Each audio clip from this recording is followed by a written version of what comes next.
Alors cette vidéo est consacrée à mettre en évidence les effets centrifuges sur la résistance des matériaux.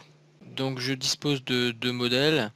Bon, j'ai appelé ça des volants d'inertie, mais concrètement l'étude est à faire pour toute pièce en rotation, pour vérifier que la matière, la cohésion en tout cas à l'intérieur de la matière est satisfaisante et ne risque pas de casser lié à la vitesse de rotation. Alors j'ai déjà deux analyses statiques qui sont faites.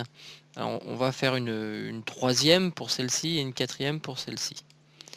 Alors, comme d'habitude, nouvelle étude, fonction statique, enfin analyse statique exactement. Au niveau de mon fichier pièces, j'ai deux corps volumiques. Le premier c'est celui-ci, c'est le disque plein, et le deuxième c'est le disque ajouré. Ce que je vais faire, c'est que je vais dans un premier temps enlever celui de droite de l'étude. Donc je fais clic droit et je fais exclure de l'étude, si bien que je ne vais faire l'analyse statique uniquement sur celui-ci. Évidemment, il faut que je lui applique un matériau. On va lui mettre, on va pas chercher à faire compliqué, on va lui mettre de l'acier allié. Évidemment, il y a plein de types de matériaux. Alors il m'affiche des connexions parce qu'effectivement j'ai j'ai plusieurs pièces, donc c'est pour ça que j'ai des contacts entre composants éventuellement. Les déplacements imposés, donc on va mettre un pivot fixe ici.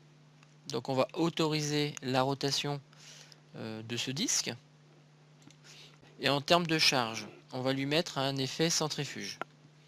Donc on va lui appliquer ici, sur cette face, on va lui dire que ça va tourner par rapport à ici.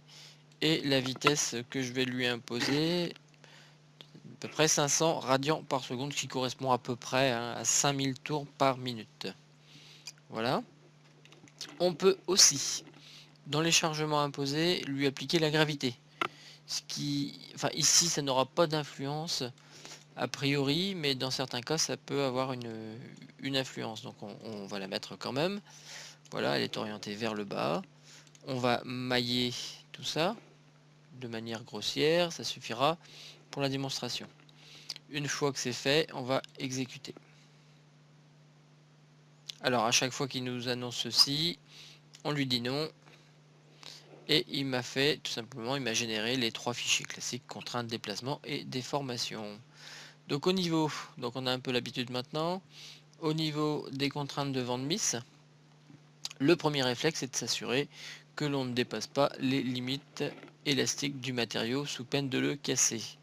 Donc on est à 6, alors je suis en newton par mètre carré. Ce qu'on va faire, c'est on va changer ça. On l'a jusqu'à présent fait dans les autres vidéos en newton par mètre carré, ce qui correspond à des pascals. On va mettre ça en mégapascal. Donc on va modifier la définition. Et ici, on va se mettre en newton par millimètre carré pour avoir des mégapascals. Voilà, donc j'ai une limite élastique de 6,2 10 puissance 2, donc 620 mégapascals. Et je ne dépasse pas 16 mégapascals. Donc tout va bien. J'ai un coefficient de sécurité qui est énorme. On va même le tracer, le générer. Et vous voyez que j'ai un coefficient de sécurité de 37. Voilà, donc pas de souci, ça risque pas de casser. On va maintenant retourner dans le modèle et on va refaire une nouvelle étude.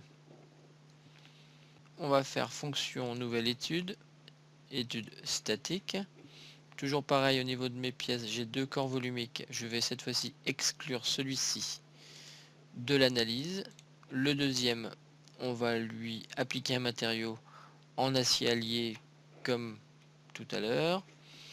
Au niveau des déplacements imposés, on va lui mettre un pivot fixe sur cette face ici. Voilà.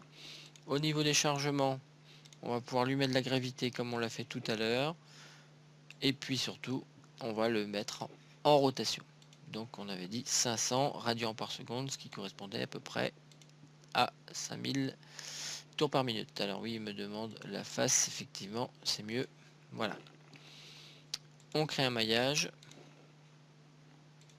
grossier. Voilà, très bien. Et on fait une analyse. Toujours pareil, on lui dit non.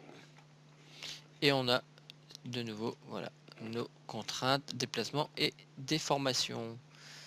Pareil que tout à l'heure, je vais passer ça en mégapascal. Donc je passe en newton par millimètre carré. Je regarde ma limite élastique. Toujours pareil, évidemment, le matériau est le même, c'est de l'acier allié.